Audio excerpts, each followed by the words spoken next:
Hello, hello, this is Joe from Nerd in Korea.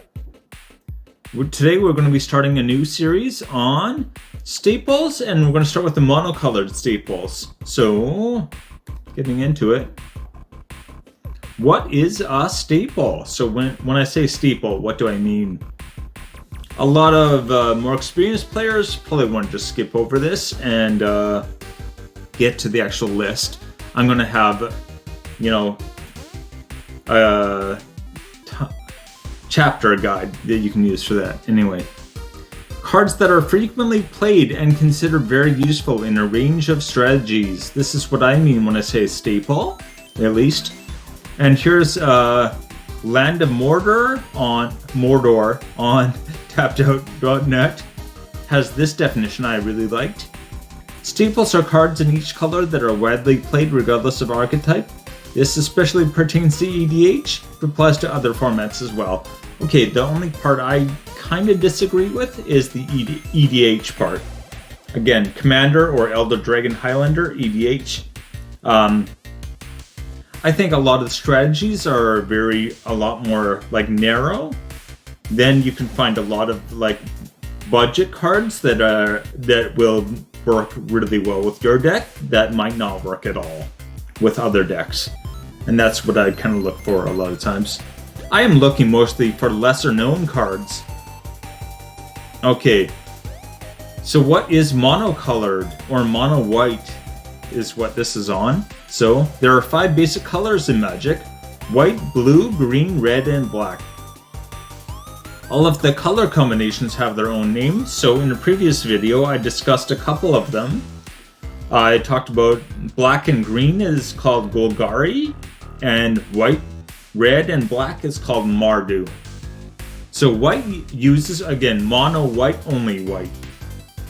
White uses a lot of effects that protect you and your creatures. It also has removal, which can help the opponent in some way, as well as removing a threat for you.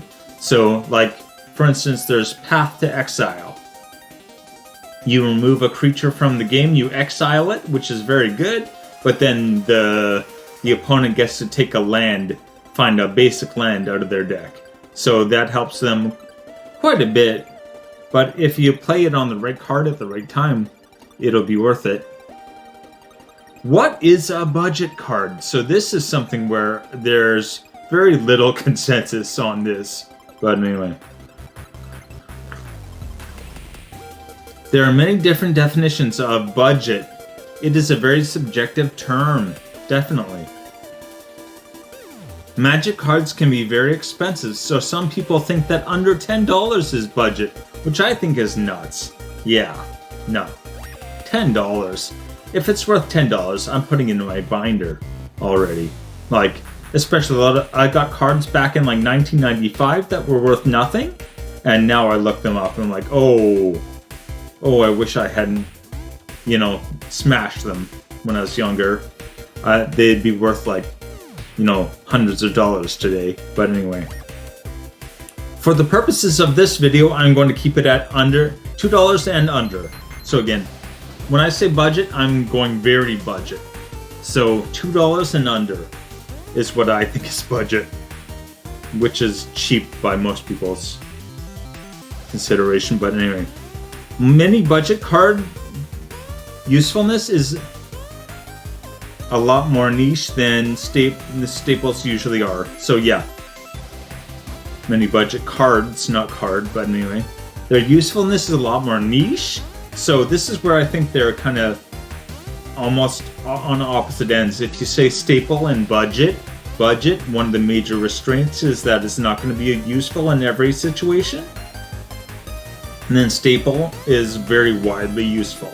So I feel like getting kind of a mesh of those two things is not the easiest to do. But anyway, so budget white creatures we're going to start with. Saphara Skyblade combines flying and indestructible. So again, you may pay 1 white and tap 4 untapped creatures that you control with flying to cast the spell.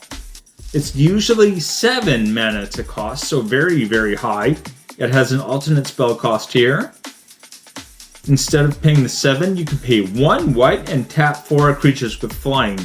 Any creatures, right? So if you have 4 1/1 token birds with flying, hey, good enough. Other creatures you control with flying have indestructible. That's crazy. Yeah, this is, I think, one of the best cards, and to me it's almost unbelievable that it's only 124. Like, flying is very useful. Indestructible is very useful. So putting them together is boy. Oh. Anyway, another flyer here. Teshar, Ancestors Apostle. When you cast a historic spell, so artifact, legendary, or saga, return a creature directly to the battlefield. Again, a lot of times when you get something out of the graveyard, it goes to your hand and then you cast it. This cuts your hand out and it goes straight to the battlefield. It does have to have mana value 3 or less, but you can take things directly out of your graveyard and put them back on the battlefield. Again, it does have to be a creature card, but yeah, it goes straight to the battlefield, which is just nuts. But anyway, yeah. Saves you a lot of mana, that's for sure. Anyway, so SRAM, Senior Artificer. I feel like this is the card that most people have probably seen before out of this entire video. You're going to be like, yeah, everyone knows SRAM. But whenever you cast an aura, equipment, or vehicle spell, draw a card. So it is somewhat niche, I think. Like, aura, equipment, or vehicle. Like, that is a lot of different types there, but at the same time, like 2 types of artifact and 1 type of enchantment. So it is somewhat narrow, but anyway. You draw a card every time you cast an aura, equipment, or a vehicle. So obviously card draw is one of the main things you want to think about when you're making a deck, and this can solve a lot of problems. White used to be criticized for not having enough card draw, and I feel like they maybe overcompensated a bit sometimes and went very far the other way. But anyway, this is 32 cents right now. 32 cents. Oy. And Patron of the Kitsune. Whenever a creature attacks, you gain 1 life. Okay, you need to pay attention. Not your creature, not when your creatures attack, gain 1 life. That'd be every turn you attack with creatures, you get 1 life. That would not be very good. Whenever a creature attacks, including your opponents. This is, I think, especially good if your opponents are using like a token strategy, where they're just making a whole bunch of 1/1s. They can't really attack you with the 1/1s, right? As soon as they attack you with, let's say, 30 1/1s, you gain 30 life because they're attacking with 30 1/1s. So they're never actually able to do any damage. But anyway, it also has Fox Offering. So if you sacrifice a fox, you can play this at instant speed, basically. Which is definitely not the thing that I think is best about this, but anyway. It is 189. If you have any kind of life gain strategy, this is incredible. Because you're just, anyone attacks anyone, you gain life, basically. So, yeah. Anything that triggers from life gain is going to benefit from this card. And Dreru? I feel like it. Drew? Oh, maybe it's Drew. But anyway, with eyes open. Okay, he has Vigilance, which is, nice. Sure, why not? But when he enters the battlefield, you search for a Planeswalker. And then your Planeswalkers get to reduce any damage to them by 1. Which is okay, but the main thing is that he comes in, you get a Planeswalker out of your deck, and if you flicker him, again, if you make him leave the battlefield and come back on, you get another Planeswalker. So this is the one where I would use a flicker effect and just keep pulling Planeswalkers at your deck until you... So using a lot of Planeswalkers is referred to as a Super Friends strategy. And he is a whole 44 cents. And another one here for 44 cents. Mikius the Lunarch. Mikius? Anyway, whatever. It starts with X +1/+1 counters. So a lot of potential uses here. Really, you only need 2 mana to cast him. You probably want more, but anyway. And by tapping him, you add a +1/+1. Not bad, not great. But if you remove a +1/+1 counter, tap him and remove one, everyone else gets a +1/+1 counter. Each other creature you control. So again, if you are doing some kind of token strategy or anything where you expect to have a lot of creatures, this is just insane because you can just be buffing them up. Every turn they gain +1/+1, from him. So yeah, very scary. And yeah, like I said, 44 cents, not bad. But anyway, on to the white instants and sorceries. So this is, again, a very common card that a lot of people have seen before. I'm only really including it on the list because I believe at one point it was out of at least my budget range. So, again, destroy target permanent. Permanent is really nice to have because that means it does, usually you say like destroy target creature or something like that. Permanent just means anything on the battlefield. You could technically even target a land with this if you really wanted to. That wouldn't be very nice, but anyway.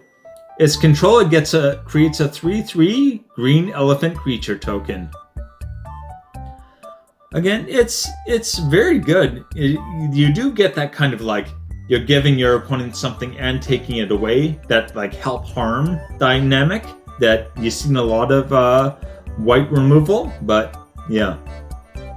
Again, common removal effect type.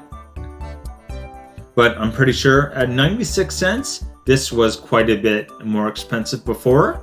So I would snap it up while the prices are down, honestly.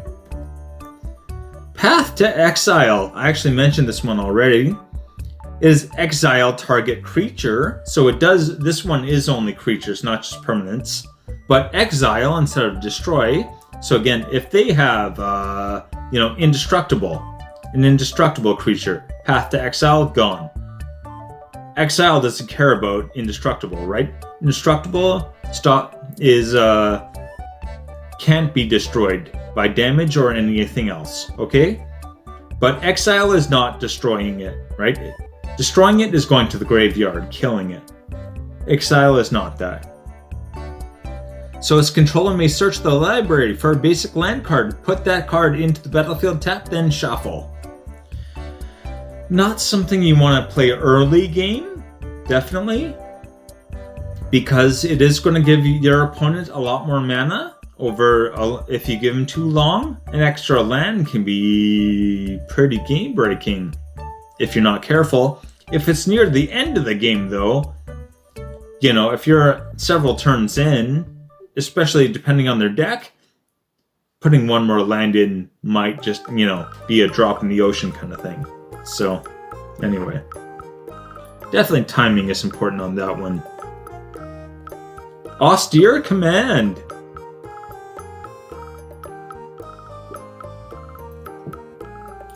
Another one I think most people will be familiar with, but it's down to 95 cents right now. And 6 cost. That is high, right? That is a very high cost, but you choose to destroy target, or target. I'm filling in my own words. That's not how that works. Destroy all artifacts, destroy all enchantments, destroy all creatures with mana value 3 or less, destroy all creatures with mana value 4 or greater. So if you want to, you can just destroy all creatures. That's one thing this can do. Or destroy all artifacts and all enchantments. Or let's say you have a bunch of low cost creatures and no enchantments. Hey, destroy all enchantments and destroy all creatures with mana value 4 or greater. I should actually pick this up from my allied tribal deck. That would be good. But yeah, the flexibility it gives you is kind of the main usefulness. From these options, you're always going to be able to find something that hurts your opponents more than it hurts you. And that's what you really want to be doing in especially a multiplayer game like a Commander. You're not really looking for like, yeah, it'll probably hurt you, but it'll hurt someone else more. You know, it's like -2 to you, -15 to them. Anyway, Disenchant. Okay. This is targeted removal. Destroy target artifact or enchantment. Always nice to have. A lot of people probably just have a bunch of these. It seems that sats are always rife with Disenchant. I get this more than a lot of other things. But anyway, 95 cents right now. A good thing to have, but not rare. Even at 95 cents, you could probably find someone that just give you one. But anyway.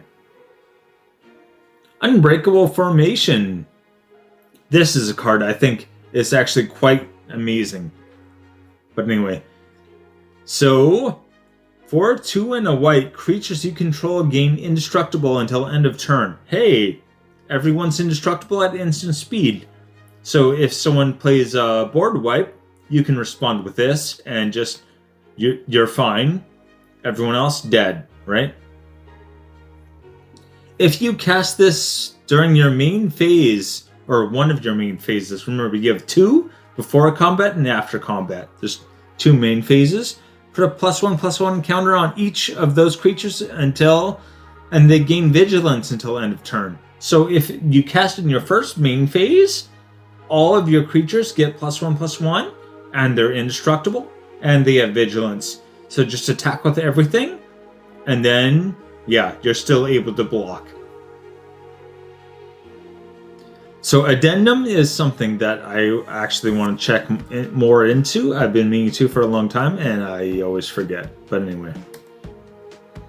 Budget white artifacts next. Okitra's Monument. I don't know how to say everything in Magic. You guys, Magic and the names. Oh boy. It's a legendary artifact. White creature spells cost 1 less to cast, and if you cast any creature, not a white creature, just any creature, excuse me, you create a 1/1 white warrior token. Again, this is actually colorless. You can put this in any deck. It makes the most sense to put in a white deck, but if you really just want to make tokens, this is, 2 creatures for a 1. Every time you cast a creature, you're getting another 1. You do have to cast, though. Cast a creature spell. So if you just make a token, no, that does not, right? You're not adding tokens. It is a spell. It actually has to be a card, a creature card you're playing that triggers this, not just anything. And that's $2 right now.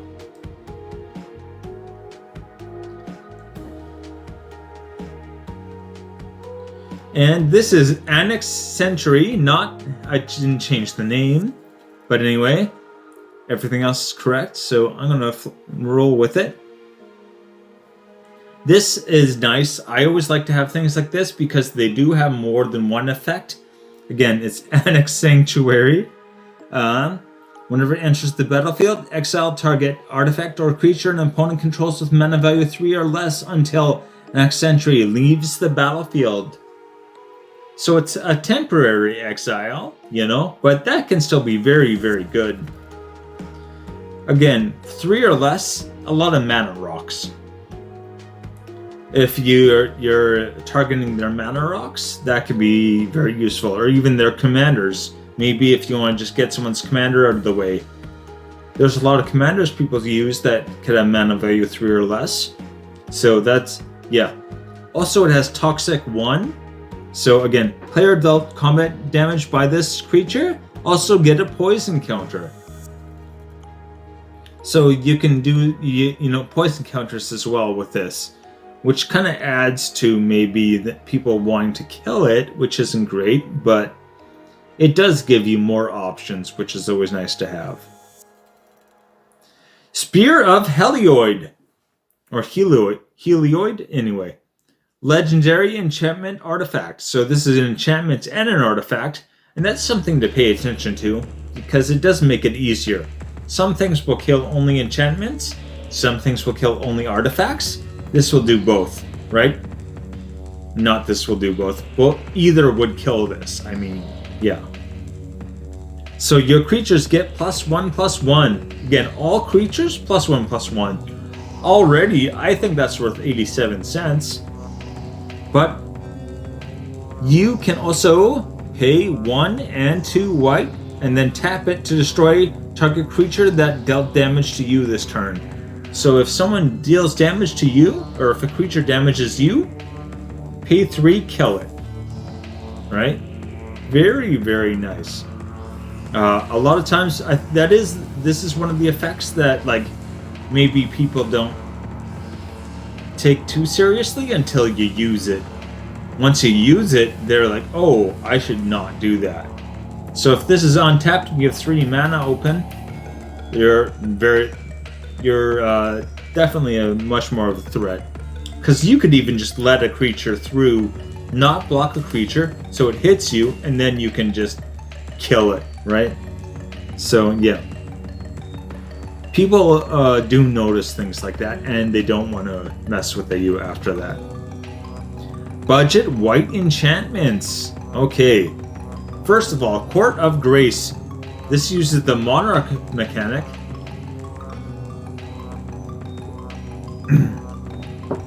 I really like the Monarch mechanic. I'm building a deck around using this, not specifically using this, but anyway, that does use this. And what Monarch does is, at the beginning of your turn, it gets to draw a card. If you're the Monarch, at the end of your turn, you also draw a card. So you're going to be getting 2 cards every turn instead of just the 1. At the beginning of your upkeep, create a 1/1 flying or white flying spirit. Hey, a free flyer, even if it's just a 1/1, is very nice.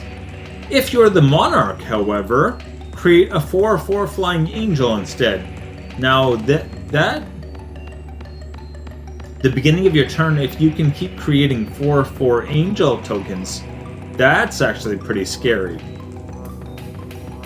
Because even with, you need 10 of those to do lethal damage to anyone, even in Commander.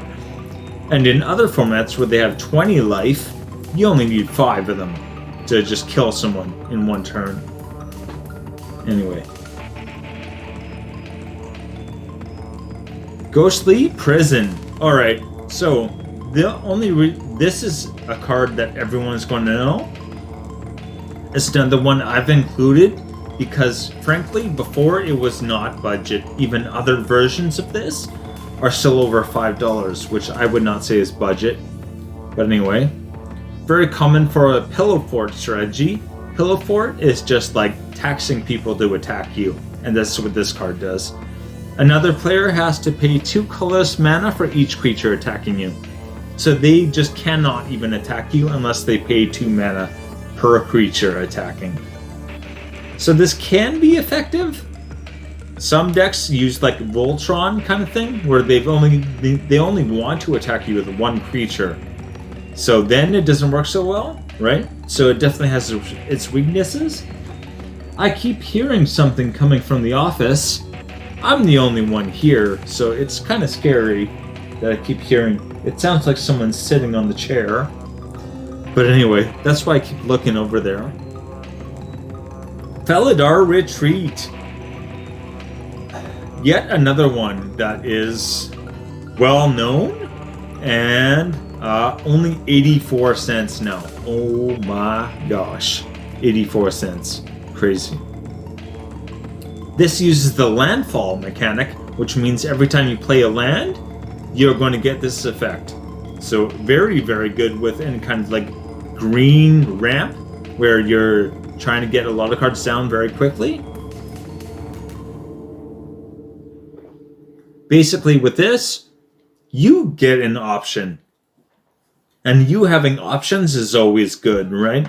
Create a 2/2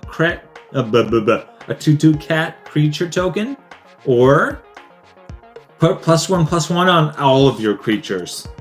So again, usually you're probably going to want, even if you only have 3 creatures, putting +1/+1 on each of them is very good, especially for playing a land. Like, I like cards where it rewards you for doing something that you want to do anyway, right? You want to be playing land? Get a bonus from playing land. Even better. Oh, sorry. When you put the +1/+1 on, they also gain vigilance until end of turn, which means, of course, you don't have to tap to attack, you just get to attack. Alright, so we're going to look at budget white Planeswalkers now. Johnny Color of the Pride. So you can put Planeswalkers work by loyalty counters. So this one, again, he starts with 4 and +1 or minus, right? So for +1 loyalty counter, you'll put a +1/+1 on up to 1 target creature. That's nice, you know. You can potentially do this on other people's creatures, so it can be a nice bargaining tool. And then, if you -3, target creature gains flying and double strike until end of turn. This is definitely something where, like, if an opponent isn't expecting it, you can sneak in a lot of extra damage. Again, flying, evasion, so maybe can't be blocked, and then double strike, it hits 2 times. So even if you've got a creature that does, say, 6 damage, all of a sudden they're flying and double strike, that's 12 damage if it goes through, right? Then -8, create 2/2 cat creatures equal to your life value. This is what's really crazy about this card, is that you can make, again, in Commander you start with 40 life. So if you're close to your starting life total, you can make 40 2/2 cat creatures, like 40. And then have something like Philodar's Retreat, play a land. They all get +1/+1. And then, yeah, just launch them. And 3/3 cats. With 40 of them, you can kill probably everyone, right? They're going to need to do a lot of blocking to be able to survive. That's for damn sure. But anyway. $1.48. Not bad, not bad. An Elspeth Sun's Champion. This is actually one of my favorites.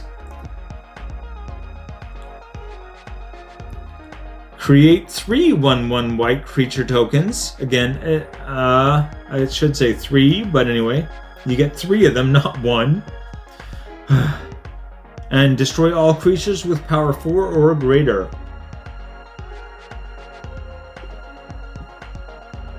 What I really like about this one is having like a border wipe sitting on like a planeswalker. Because again, even your first turn, right, when you cast her, you can do that, right? She has 4 starting loyalty, it costs 3. So, yeah, first turn, you can just wipe out everything with power 4 or greater. Very easy to plan around that, I think. Just don't have high-powered creatures in your deck. Not too bad. And for -7, you get an emblem. So emblems, a lot of planeswalkers create emblems, and these are almost broken, I think, because they cannot be interacted with. Like, you can't use counterspell on an emblem, right? Once it's made, it's done. There's no way to destroy it. You You can't exile it. You can't. You really can't do anything, right? Once it's made, it's done, and you just have that for the rest of the game. Creatures you control get +2/+2 and have flying. Even a 3/3 flyer, you know? If it's a 1/1 creature token, that's all of a sudden a 3/3 flyer. And I doubt someone's going to have just like, you know, tons of flying blockers to just throw out there. But anyway. So, once again, all of these would benefit from a proliferate strategy. Like, play her, proliferate 3 times, and then just use her ultimate. I mean, she dies, but you get the emblem.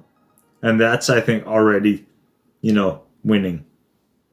Oh, right, sorry. 75 cents. This is also 75 cents. Grand Master of Flowers. I actually hadn't even seen this one before I was doing research for this. +1, prevent a creature without abilities from blocking. So, without specific abilities. It's first strike, double strike, or vigilance. So unless they have first strike, double strike, or vigilance, you just say, okay, that creature can't block. That's quite good. And it will, you know, it'll make your job a lot easier attacking. And then also search your library and or graveyard for a card named Monk of the Open Hand, reveal it, and put it into your hand. If you search your library this way, shuffle. Yeah. Okay, Monk of the Open Hand gets +1/+1 counters, basically, is what it does. It's not great, it's not bad. The only reason I think that is good is because you can take it out of your graveyard, right? So it dies, it goes to your graveyard. You +1 him and get him out of your graveyard again, just to cast. So I believe it's only 1 white for that creature. So it's something where you can keep just throwing it back out over and over and over. And if he has 7 or more loyalty counters on him, he becomes a 7/7 dragon god with flying and indestructible. So the other thing about Planeswalkers is that they're not creatures. Well, this one becomes a creature and a Planeswalker, right? He gets indestructible.